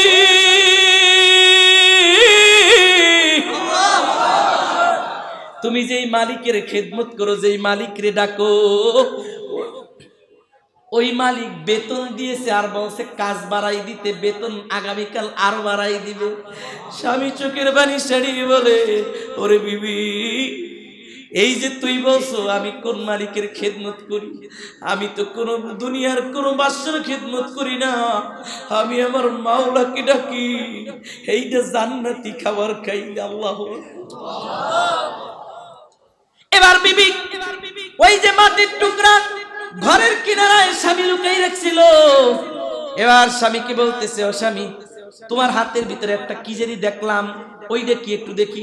স্বামী কই, না দেখান যাইব না। কথা কয় না, দেখান যাইব না। কিন্তু বিবি, আপনি এমপি হন, কিন্তু বউয়ের কাছে গেলে এমপি গিরি নাই। যত হেডাম দেখান বউয়ের কাছে গেলে নাই। বউ জোর কইরা হাতের ভিতরে নিল। এবার ওই মাটির টুকরা রুমালটা খুইলা ফেললো। আমার মালিক বলতেছেন, আমি মালিক যদি ঘরের ভিতরে খাবার পৌঁছে দিতে পারি, আর ওই রুমালের ভিতরে আমি আল্লাহ আমার নাম নিয়ে যে মাটির টুকরাটা নিয়েছো, আমি আল্লাহ ওই মাটির টুকরাটাকে আমি আল্লাহ মণি মুক্তায় পরিণত করে দিলাম। সুবহানাল্লাহ, নারে তাকবীর। আমার রব মণি মুক্তায় পরিণত করে দিল। এমন টাইমে ওই বিবি বলতেছে, ব্যাপার কি? এই মণিমুক্তা কোথা থেকে আসলো? এবার স্বামী বলতেছে, ও বিবি, এটা তো মাটির টুকরা ছিল, আল্লাহ পাক মণিমুক্তে পরিণত করে দিল। দোকানদারের কাছে নিয়ে গেল। এবার দোকানদার বলতেছে, ও মহিলা, তুমি এই যে মণিমুক্তার টুকরা কোথায় পাইলা? কারণ আমার জীবনে কোনোদিন দেখি নাই, এইটার দাম দেওয়ার সামর্থ্য আমার নাই, আমার দোকানের ভিতরে নাই। আমরা এমন একজন মালিক পাইছি যাকে ডাক দিলেও আমার রব মালিক ইয়াউমিদ্দিন, আমার রব মাটিকেও স্বর্ণে পরিণত করে দেয়। এজন্য একবার দুটো হাত তুলে আমার রবকে একটা ডাক দি, ও চিল্লাইয়া ডাক, আল্লাহ। এ মালিককে ডাকবো, রাজি আছি না নাই? সবাই রাজি আছি? মালিকের কোরআনের তাফসিরে শুনতে রাজি আছি না নাই? এই কথা বলেন আল্লাহু আকবার। আমি মালিকের পথে চলবো তো রাজি আছি না নাই? আর জোরে বলি আল্লাহু আকবার। আমি দেখিনি তোমায় চোখের তারায়, তবুও তোমায় ভালোবেসেছি। ঠিক কিনা কথা বলেন? মনের এই ক্যানভাসে তোমার ছবি ভাসে, তোমার প্রেমে যেন পড়েছি। দেখিনি তোমায় চোখের তারায়, তবুও তোমায় ভালোবেসেছি। ঠিক কিনা কথা বলেন? এবার আল্লাহকে বললাম ইয়াকা নাবুদু ওয়া ইয়াকা নাস্তাইন। খেয়াল করবেন, আল্লাহ আমরা তোমারই ইবাদত করি আর তোমার নিকট সাহায্য চাই। এবার আল্লাহ পাক বলতেছেন আমি আল্লাহ তোদের দোয়া কবুল করলাম, মঞ্জুর করলাম। আমি আল্লাহ তোদের সামনে হাজির হয়ে গেলাম। সূরাতুল ফাতিহা তোরা তেলাওয়াত করলে এখন তোরা কি চাও? এখন আমরা তো চাইতে পারবো না। এই এখন যদি আপনাকে বলতে এই কি চাও, যার বউ নেই ও কইবে আল্লাহ সুন্দর একটা বউ দাও, যার টাকা নাই কি আল্লাহ 1 লাখ টাকা দাও। এবার আল্লাহ পাক বলতেছেন না না নবী, আপনাকে আমি শিখাই দিলাম, ওদেরকে চাইতে বলেন ইহদিনাস সিরাতাল মুস্তাকিম। এখন এই খেয়াল করবেন, এখন মজার কথা, এখন বলতে পারেন আমরা সিরাতে মুস্তাকিম কেন চাইলাম, সুন্দরী বউ কেন চাইলাম না, টাকা পয়সা কেন চাইলাম না? সিরাতে মুস্তাকিম হলো জান্নাতের পথ। আল্লাহ তুমি আমাদেরকে সিরাতে মুস্তাকিম জান্নাতের পথটা দেখাই দাও, কেন চাইলেন না? এর একটা উদাহরণ হলো এই এক ব্যক্তি জেলখানার ভিতর। এই খেয়াল করবেন, কোথায়? আপনি জেলখানার ভিতর। এখন আপনাকে যদি প্রধানমন্ত্রী বলে এই তোর জেল খালাস, তুই কি চাও আমাকে তাই দে, আপনি কি বলবেন? আমার একটা সুন্দরী বউ দাও, আমার একটা টাকা দাও, নাকি বলবেন ও প্রধানমন্ত্রী সুন্দরী বউর দরকার নাই, আমি জেলখানায় আছি, সুতরাং বাড়ির পথটা একটু দেখাই দাও, খালাস দিয়ে বাড়ির পথটা দেখাই দাও, কারণ বাড়ির ভিতরে টাকাও আছে, বিবি আছে, সব আছে। আমার রব বলতেছেন ও নবী দুনিয়ার মানুষ বুঝবে না, আমি শিখাই দিলাম, ওরা তো এই দুনিয়ায় জেলখানা আসছে মুমিন, মুমিনদের জন্য দুনিয়ায় জেলখানা। আমার রবকে বললাম আল্লাহ দুনিয়ায় জেলখানায় থাকতে চাই না, আমাদেরকে ডাইরেক্ট জান্নাতের পথটা দেখাও, যেই জান্নাতে আমাদের জন্য জান্নাতি হুর রয়েছে। কথা কয় না? জান্নাতি হুর রয়েছে, জান্নাতি খাবার রয়েছে, জান্নাতি সব কিছু রয়েছে। আল্লাহ তুমি আমাকে জান্নাতের পথটা দেখাও, কারণ জান্নাতে গেলেই আল্লাহ পাক আমাদেরকে জান্নাতের হুর দান করবেন। আল্লাহ পাক বলতেছেন ইন্নাল আল্লাযী ক্বালু রাব্বুনাল্লাহ, যারা একবার ডাক দেবে আল্লাহ, আল্লাযীনা যারা বলবে ক্বালু রাব্বুনাল্লাহ, আল্লাহকে রব বলবে, সুম্মা ইসতাকামু এর উপর অটল থাকবে, আমার রব বলতেছেন তাদেরকে আল্লাহ পাক পুরস্কৃত করবেন। কি করবেন? কথা বলেন। ইন্নাল্লাযীনা ক্বালু রাব্বুনাল্লাহ সুম্মা ইসতাকামু, যারা বলবে আমাদের রব আল্লাহ। খেয়াল করবেন কি বলবে? আমাদের রব আল্লাহ। সুম্মা ইসতাকামু, এরপরে যখন এর উপর ইস্তিকামত থাকবে তাতানাজ্জালু আলাইহিমুল মালায়েকা, তাদের উপর ফেরেশতা নাজিল হয়ে যাবে। সুবহানাল্লাহ। কান ফেরেশতা নাজিল হয়ে সুসংবাদ দিবে আল্লাহ তাখাফু, তোদের ভয় নাই। কি বলবে? কি বলবে? আল্লাহ তাখাফু ওয়া লা তাহজানু, তোদের ভয় নাই। ওয়া আবশিরু বিল জান্নাহ, তোদের জন্য জান্নাতের ব্যবস্থা আল্লাহ করছেন। সুবহানাল্লাহ। আল্লাতী কুনতুম তুআদুন, যেই জান্নাতের ওয়াদা আল্লাহ করেছিল এই জান্নাত তোদের জন্য। আল্লাহু আকবার। কোন আর কি করবে জানেন? ফেরেশতারা বলবে, যারা বলবে ক্বালু রাব্বুনাল্লাহ নাহনু আউলিয়াউকুম ফিল হায়াতিদ দুনিয়া ওয়া ফিল আখিরাহ, ফেরেশতা বলবে আমরা তোমাদের দুনিয়াতেও বন্ধু আখিরাতেও বন্ধু। করবে জানেন নাকি?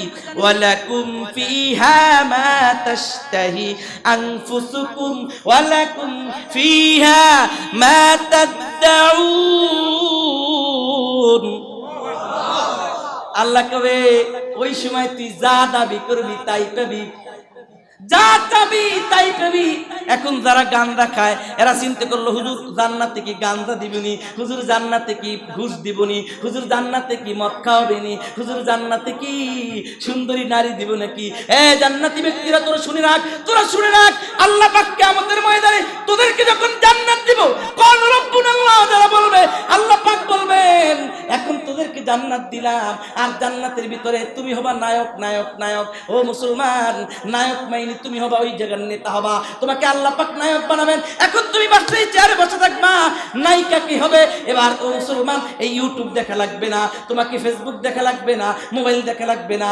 আল্লাহ পাক বলবেন নায়িকা আমার জান্নাতি হুর, অর্থাৎ তোমাকে 70 জন নায়িকা দেওয়া হবে, 70টা হুর দেওয়া হবে, এরা থাকবে জান্নাতি নায়িকা। এরা তখন বলতে থাকবে আমরা এখন নাচতে থাকি। ও মুসলমান, দুনিয়াতে তুমি কোনোদিন আমার রবকে ফাঁকি দাও নাই, দুনিয়াতে কোনোদিন প্রেম করো নাই, দুনিয়াতে মদ খাও নাই, দুনিয়াতে গাঁজা খাও নাই। তখন আল্লাহ পাক বলবে তুমি হলো নায়ক, তুমি চেয়ারে বসে থাকো। তখন তিনি জান্নাতি শরাব পান করতে থাকবে, আর তোমার বউগুলান অর্থাৎ 70টা বউ থাকবে, এরা জান্নাতে তোমার জন্য নাচতে থাকবে, আর আপনি দেখা তখন মজা লুটতে থাকবেন।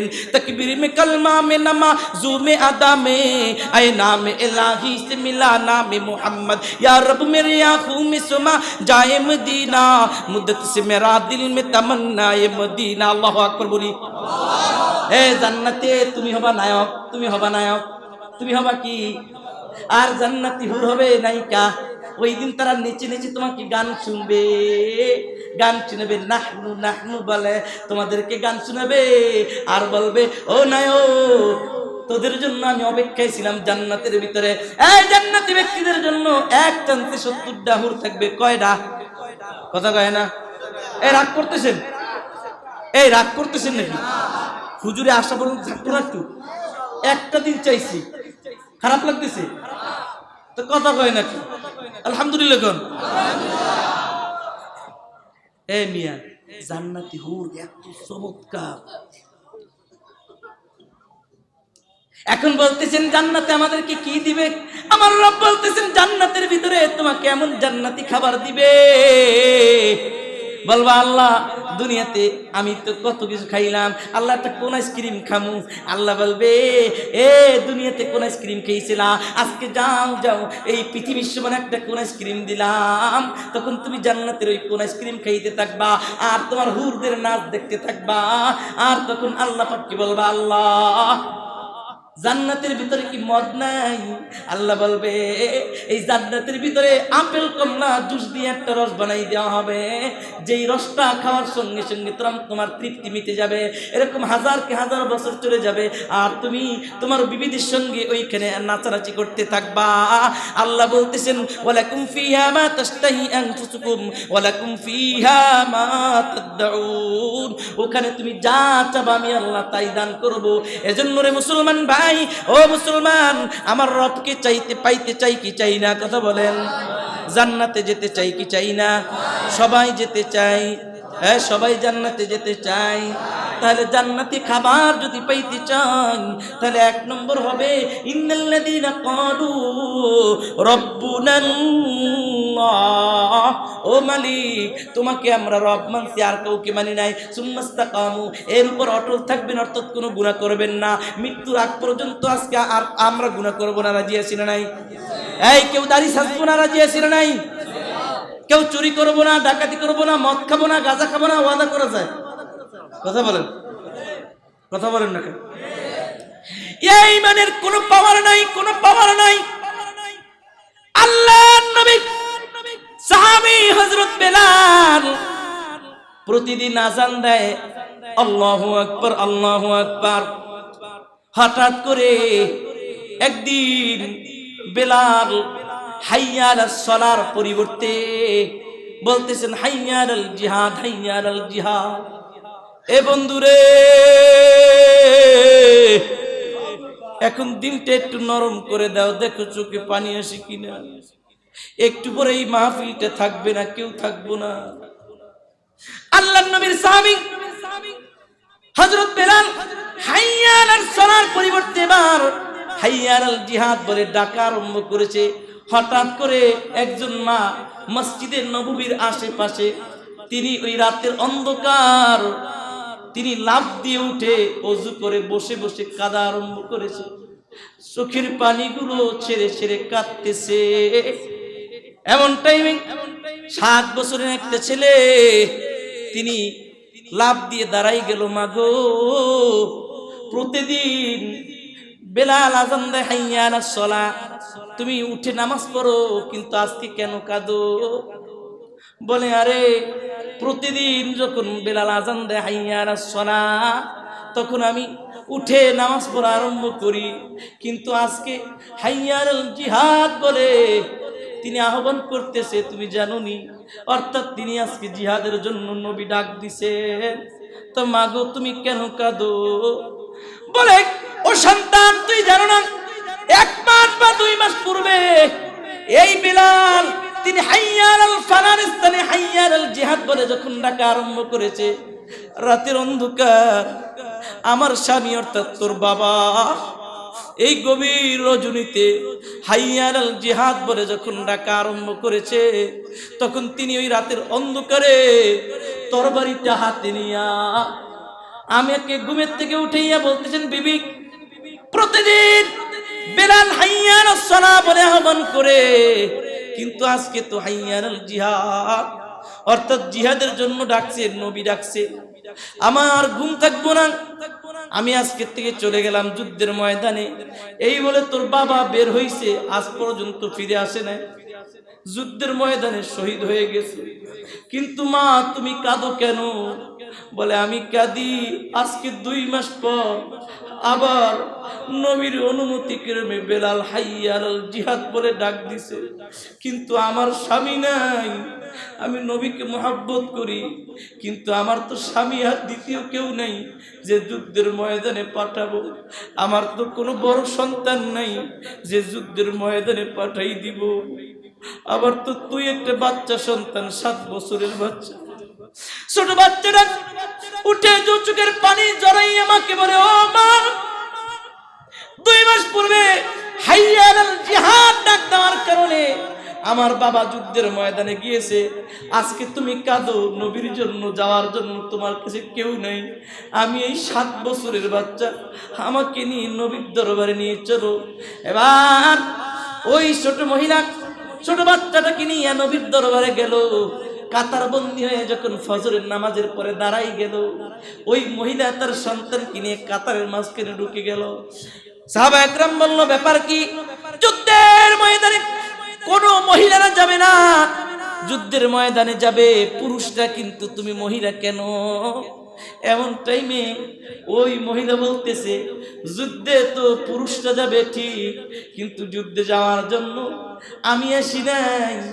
এই যে আমার ছোট একটা বাচ্চা সন্তান, একে নিয়ে এসেছি, যুদ্ধের ময়দানে যাবে। হঠাৎ করে আওয়াজটা আল্লাহর নবীর কানের ভিতরে গেল। আল্লাহর নবী ফিরে দেখলো কাতারের ভিতরে একজন মহিলা, তার ছোট একটা বাচ্চা। আল্লাহর নবী বললেন, ও মহিলা, ও মাগো, তুমি যে এই যুদ্ধের কাতারে দাঁড়াইলা, তোমাকে তো যুদ্ধ নেওয়া হবে না। নবী, আমি তো যুদ্ধ যাব না, এই ছোট বাচ্চারা যুদ্ধের ময়দানে যাবে, শহীদ হবে। ও নবী, ছোট বাচ্চারা যুদ্ধে যাওয়ার জন্য প্রস্তুতি হয়ে আসছে। আল্লাহর নবী বললেন, ও তরবারি চালাতে পারে না, ও তরবারি দিয়ে আঘাত করতে পারে না, সুতরাং ওকে আর যুদ্ধের ময়দানে নেওয়া যাবে না। এই বলে আল্লাহর নবী বের করে দিল। মা এবার বলতেছেন, ও নবী, 2 বছর 2 মাস পূর্বে আপনার এই বেলাল হাইয়া আলাল জিহাদ বলে রাতের অন্ধকারে ডাক দিয়েছিল। আমার স্বামী ওই যে তরবারি নিয়ে বের হয়েছে, আজ পর্যন্ত ফিরে যায় নাই। নবী, আপনাকে খুব মহব্বত করি, ভালোবাসি। ও নবী, এই যে আমার ছোট বাচ্চাটা আমি নিয়ে আসছি আজকে, আমি তো আমার স্বামীকে দিতে পারি না, দ্বিতীয় বিবাহ করি নাই, কিন্তু আমার সন্তানটা যুদ্ধে নিয়ে যান। আল্লাহর নবী বলতেছেন, এই সন্তান তো কোনো কাজে আসবে না। মহিলা চোখের পানিগুলো ছেড়ে দিয়ে বলে, ওগো আল্লাহর নবী, এই ছোট সন্তান কোনো কাজে আসবে না আমি জানি, কিন্তু নবী আমি মা হয়ে এই সন্তানের মায়া ভুলে গিয়ে আপনার মহব্বতে এই বাচ্চাটাকে নিয়ে এসি। ওই কাফের বেঈমানরা যখন আপনার গায়ে পাথর মারবে, ডান দিক থেকে যখন তীরগুলো মারবে, আমার সন্তানটাকে তীরের দিকে আগাই দিবেন। আমার সন্তানটা তীরের আঘাতে শহীদ হবে, কিন্তু আপনি নবীর গায়ে আঘাত করতে দিবেন না।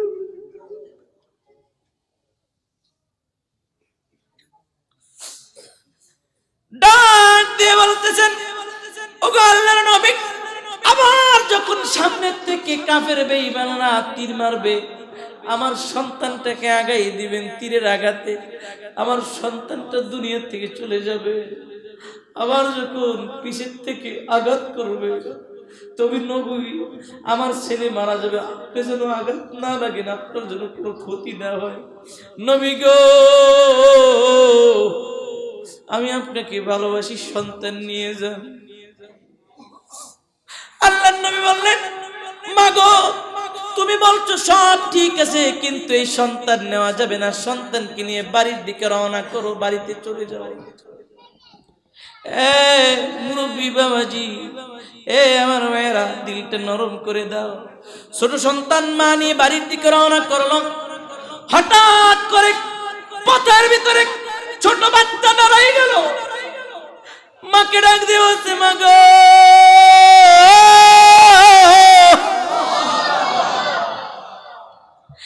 যেই বাড়ির থেকে আমি বের হইছি, আমার বাবা যুদ্ধের ময়দানে শহীদ হয়েছে, আমি বের হইছি নবীর সঙ্গে যুদ্ধে যাব, শহীদ হব, আমি এই বাড়িতে আর ফিরে যাব না। দৌড়ে আমার হাত ছুটে আবার নবীর কাছে গেল।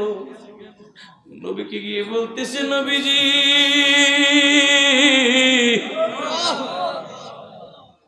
মায়ের হাতটা ছুটে আমি আপনার কাছে আইছি, যুদ্ধে নিয়ে যান। নবী বলে, না, তোকে তো আমি বাড়ি যেতে বলছি, তোর মায়ের সঙ্গে পাঠাই দিছি।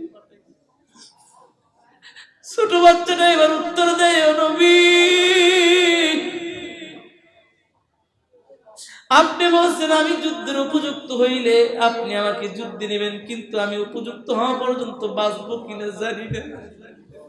কিন্তু নবী, আমি একটা জিনিস দেখলাম, আমার মা চুলার ভিতরে লাকড়ি দেয়, কিন্তু ছোট ছোট ধারগুলা বড় ধারগুলা, বড় লাকড়িগুলা আগে ঢুকায় না, ছোটগুলা আগে ঢুকাইয়া তারপরে ছোটগুলার মাধ্যমে আগুন ধরার পরে বড়গুলো ঢুকায়। ও নবী, আমি তার লাগবে।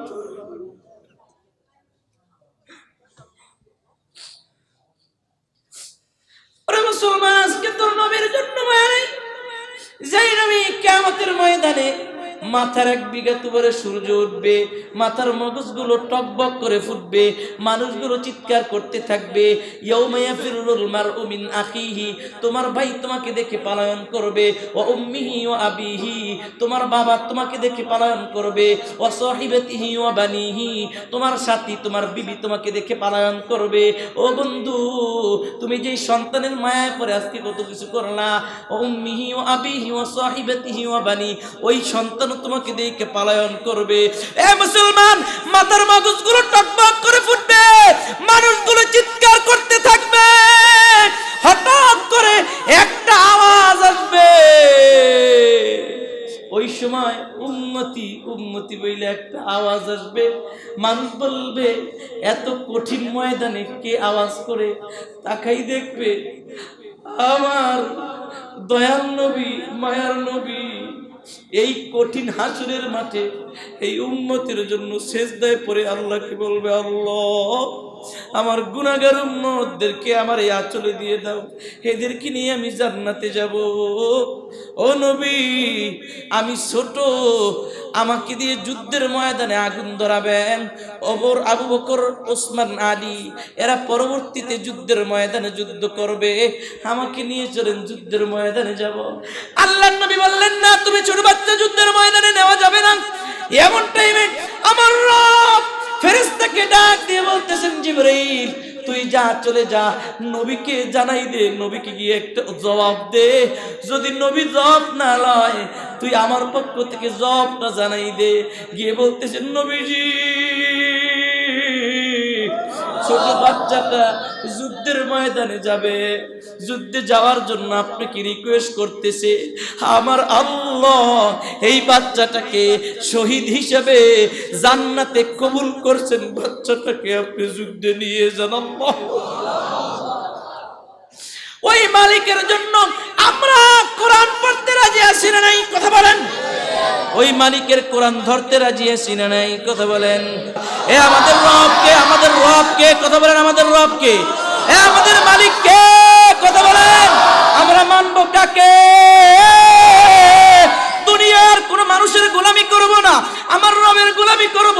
আমার রবকে ডাক দিব, যেই রব আমাদেরকে এত সুন্দর ঠোঁট দিলেন, এত সুন্দর জবান দিলেন। আমার রব তাকাই থাকেন কখন আমার বান্দা রাখতে থাকবে, কখন আমার বান্দা যখন এই ঠোঁট দুইটা দিয়ে আমি মালিকরে একটা ডাক দিবে, আমি মালিক ওর জীবনের গুনাহগুলো আমি আল্লাহ মাফ করে দিব। আল্লাহু আকবার বলি। ইয়াকা নাবুদু ওয়া ইয়াকা নাস্তাঈন। আল্লাহু আকবার বলি। আর জোরে বলি আল্লাহু আকবার। এই কোরআন শুনতে ভালো লাগে না খারাপ লাগে? কথা বলেন। যত শুনবেন ততই ভালো লাগে, ঠিক নেবে ঠিক? আমাদের হুজুর এসে বলেছেন আলহামদুলিল্লাহ কোন, আর জোরে বলি আল্লাহু আকবার। আলিফ লাম মিম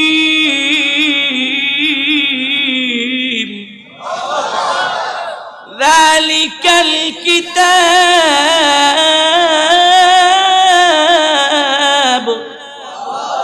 কোরআন যত শুনবেন ততই মজা লাগবে, ঠিক নেবে ঠিক?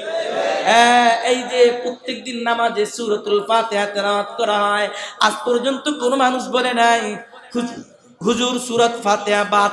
কেউ বলছে নাকি? কারণ সূরা ফাতিহার 22টার উপরে নাম, একটা হলো আল্লাহ, এর ভিতরে বিরক্ত বোধ দেয় নাই। যত শুনবেন ততই মজা লাগবে, ঠিক নেবে ঠিক? কথা বলেন না? আল্লাহু আকবার বলি। এই বসি, বসে পড়ি।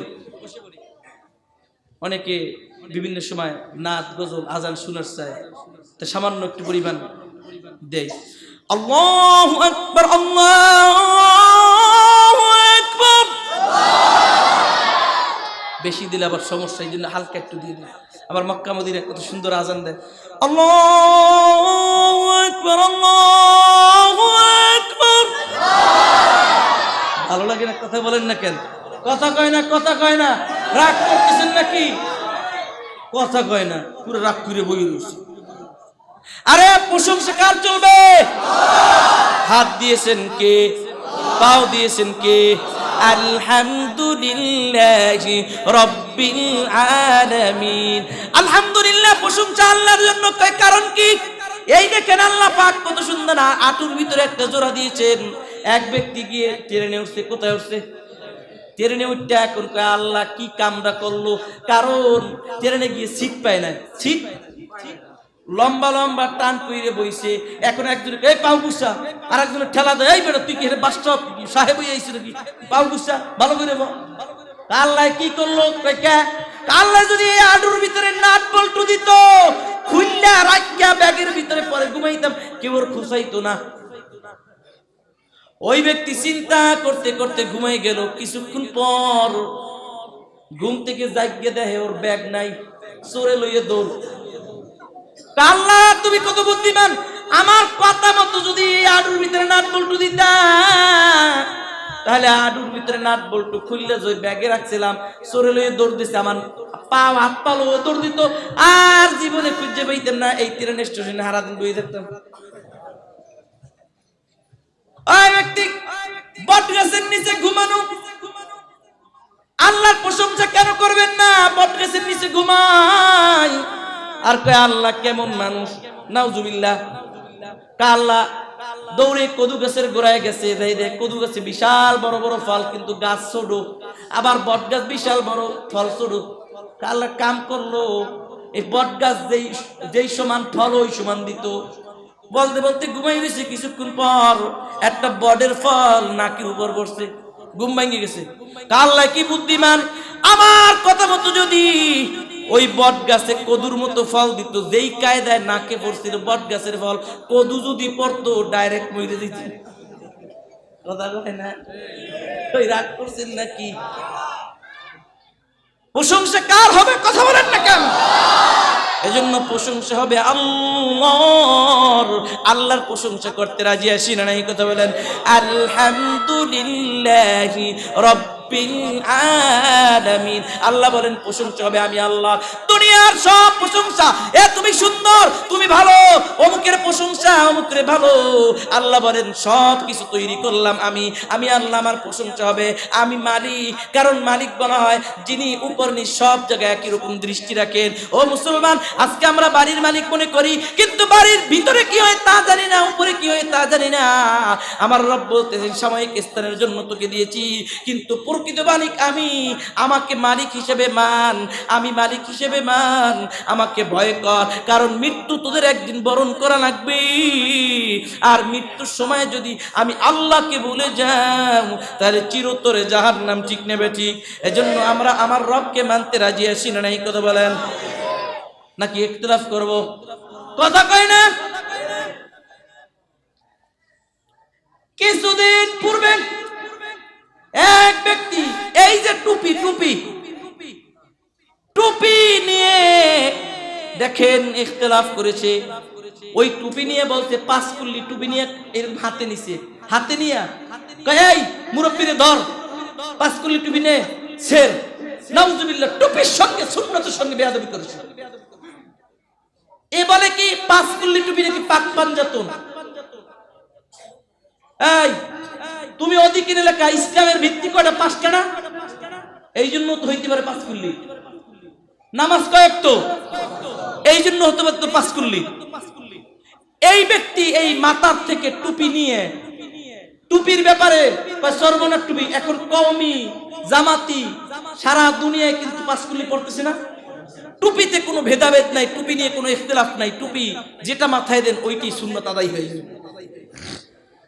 আমি এইটা মাথায় দিছি, সুন্নাত আদায় হবে না? সেইটা মাথায় দিছি, সুন্নাত আদায় হবে না? এইটা মাথায় দিছি, সুন্নাত আদায় হবে না? কিছু লোক এদেরকে চিহ্নিত করা দরকার। এরা ইসলামের ভিতরে ফাটল তৈরি করতে চায়। ঠিক নেবে ঠিক? দেন টুপিগুলো দেন। আমি এখন এই মাহফিল থেকে জানাই দিব, আমি নিজে এই টুপিগুলো কিনছি। যাদের টুপি নাই, এই মুয়াজ্জিন সাহেব কই? মুয়াজ্জিন সাহেব, এই টুপিগুলা যাদের নাই দেন, মাথায় পরাই দেন। আমার কাছে আসেন, আসেন পরাই দিই। ওরা টুপি ফেলায়, আমরা টুপি মাথায় দিই। 5 কুল্লি ইসলামের ভিত্তি 5টা। কয়টা? কথা বলেন, কয়টা ইসলামের ভিত্তি? ইসলামের ভিত্তি নামাজ কয়েক তো। এই যে আসেন, এই যে আমি তাকে পড়াই দিলাম। এদিকে আসেন, বিসমিল্লাহ। এই নেন, এই বয়স্ক ছাত্ররা সামনে আসেন, যারা কোরআন নবীর সামনে আসেন।